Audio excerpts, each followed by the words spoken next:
Hello students, welcome again to my YouTube channel Anushka Classes. Students, the topic for today's discussion is graphical presentation of frequency distribution.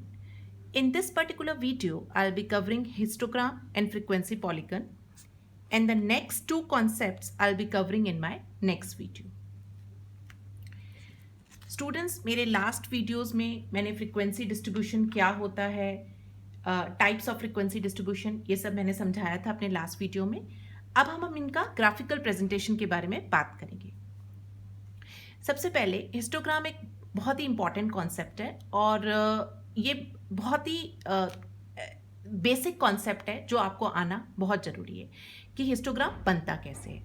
अब सबसे पहले हमें histogram समझने से पहले हमें ये जानना ज़रूरी है कि हिस्टोग्राम्स को हम कहाँ यूज़ करते हैं. देखिए स्टूडेंट्स, हिस्टोग्राम हम वहाँ यूज़ करते हैं जहाँ पर हमें ग्राफिकल प्रेजेंटेशन फ्रीक्वेंसी डिस्ट्रीब्यूशन का दिया होता है with open and classes. For example देखिए, एक तरफ आपको एज दे रखी है ईयर्स में 0 to 10, 10 to 20, 20 to 30, 30 to 40, इस तरीके से ये सारी आपको एज दे रखी है. और एक तरफ दे रखे हैं नंबर ऑफ पर्सन यानी कि फ्रीक्वेंसी कि 0 to 10 एज ग्रुप में कितने पर्सन हैं, 10 से 20 के बीच में कितने पर्सन हैं, 20 से 30 के बीच में कितने पर्सन हैं. इस तरीके से ये आपको फ्रीक्वेंसी दे रखी है और आपसे कहा गया है कि आपको हिस्टोग्राम प्लॉट करना है. तो स्टूडेंट्स, आप हिस्टोग्राम कैसे प्लॉट करेंगे? आप एक तरफ लेंगे एक्स एक्सिस और एक तरफ लेंगे वाई एक्सिस. एक्स एक्सिस पर आप क्या करेंगे स्टूडेंट्स? अपने क्लास इंटरवल्स लिखते जाएंगे. 0, 10, 20, 30, 40, 50, इस तरीके से करके आपने 100 तक अपने क्लास इंटरवल्स लिख लिए. ऐसे ही फ्रीक्वेंसी आप वाई एक्सिस पर ले लेंगे. उसका क्लास विड्थ आप इंटरवल कितना भी रखना चाहें, जैसे मैंने रखा है 2, 4, 6, 8, 10 सो ऑन अप टू 20. अब देखिए 0 से 10 के बीच में कितने पर्सन्स हैं? 2. तो आपने क्या करना है? 0 से 10 के बीच में 2 पर्सन्स तक एक रेक्टेंगल खींचना है. ऐसे ही 10 से 20 के बीच में आपने कितने पर्सन्स हैं? 5. तो आपने देखा 5 आपका 6 से नीचे लाई कर रहा है, यहाँ पर आपने एक रेक्टेंगल खींच दिया. इसी तरीके से 20 से 30 के बीच में 10 है, तो आपने देखा 10 कहाँ है? 10 के सामने आपने एक रेक्टेंगल खींच दिया and so on. This is how we will construct histogram. Students, मैं आपको एक चीज़ समझा देती हूँ कि यही ग्राफ अगर आप ग्राफ पेपर पे बनाते हैं तो वो ज़्यादा एक्यूरेट बनता है, क्योंकि उसमें पॉइंट्स जो होते हैं वो ज़्यादा अच्छे से विजिबल होते हैं और आप ज़्यादा अच्छे से उस पर मार्क कर सकते हैं. आई होप आपको हिस्टोग्राम का कॉन्सेप्ट क्लियर हो गया होगा. Now next is frequency polygon. अब स्टूडेंट्स, हमें ये समझना बहुत ज़रूरी है कि फ्रीक्वेंसी पॉलीगन हम कहाँ यूज़ करते हैं. देखिए, फ्रीक्वेंसी पॉलीगन हम वहाँ यूज़ करते हैं when we have to compare 2 और मोर फ्रीक्वेंसी डिस्ट्रीब्यूशन, जहाँ पर हिस्टोग्राम्स हम यूज़ नहीं कर सकते.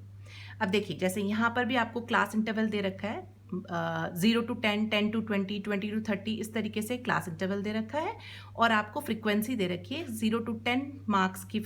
जिनके मार्क्स आए हैं उनमें नंबर ऑफ स्टूडेंट्स 4 है. 10 से 20 जिनके मार्क्स आए हैं उनमें नंबर ऑफ स्टूडेंट्स 16 है. इस तरीके से आपको पूरा डेटा दे रखा है और आपसे कहा गया है कि आप फ्रीक्वेंसी पॉलीगन प्लॉट करना है आपने.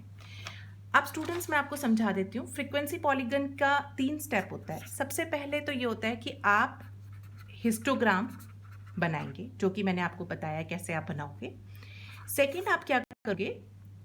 हिस्टोग्राम में जो रेक्टेंगल्स बने हैं उन रेक्टेंगल्स की अपर हॉरिजेंटल साइड से आप मिड पॉइंट प्लॉट करोगे. कहाँ पर? Upper horizontal line of the rectangle. और आपने क्या करना है? उन मिड पॉइंट्स को सबको एक स्ट्रेट लाइन से ज्वाइन करना है एडजेसेंट रेक्टेंगल के मिड पॉइंट से. और थर्ड स्टेप आपने क्या करना है? जब ये सारे मिड पॉइंट्स आपके ज्वाइन हो जाएंगे, आपने लाइन को बेस लाइन से एक्सटेंड करना है बेस लाइन तक, और बेस लाइन पर भी उसके मिड पॉइंट तक आपने उसको प्लॉट करना है. फॉर एग्जाम्पल देखिए, आपको 0 to 10 मार्क्स जिनके आए उतने कितने स्टूडेंट्स हैं? 4 हैं. तो आपने एक रेक्टेंगल खींचा. 10 से 20 के बीच में कितने हैं स्टूडेंट? 16 हैं. अगेन एक रेक्टेंगल खींचा. 20 से 30 के बीच में कितने स्टूडेंट्स हैं? 10. एक रेक्टेंगल और खींचा. इस तरीके से आपने सारे हिस्टोग्राम्स बना लिए. उसके बाद आपने क्या करना है? हर एक हिस्टोग्राम के मिड पॉइंट प्लॉट करने अपर हॉरिजेंटल लाइन पर जो रेक्टेंगल है. जैसे ये मिड पॉइंट यहाँ ले लिया, यहाँ ले लिया, यहाँ ले लिया, और इन सारे मिड पॉइंट्स को आपने स्ट्रेट लाइन से ज्वाइन करना है. अब स्टूडेंट्स देखिए, जब यहाँ तक आपके मिड पॉइंट्स सारे ज्वाइन हो गए, अब आपने क्या करना है, इस लाइन को बेस लाइन तक एक्सटेंड करना और बेस लाइन के भी मिड पॉइंट तक आपने उसको प्लॉट करना है। ऐसे यहाँ पर देखिए, यहाँ पर ये एक्स एक्सिस है, तो यहाँ पर सारे नेगेटिव में नंबर्स होते हैं, तो यहाँ पर भी जो नंबर फॉल करेगा उसके मिड पॉइंट तक आपने इसको लाइन को एक्सटेंड करना है। अगेन मैं आपको बोल रही हूँ, यही ग्राफ अगर आप ग्राफ पेपर पे बनाएंगे तो ज़्यादा एक्यूरेट बनेगा। आई होप आपको फ्रीक्वेंसी पॉलीगन का कॉन्सेप्ट भी अच्छे से क्लियर हो गया होगा। स्टूडेंट्स, अगर आपको मेरा वीडियो पसंद आया है तो please don't forget to like, share and subscribe my channel. Thank you.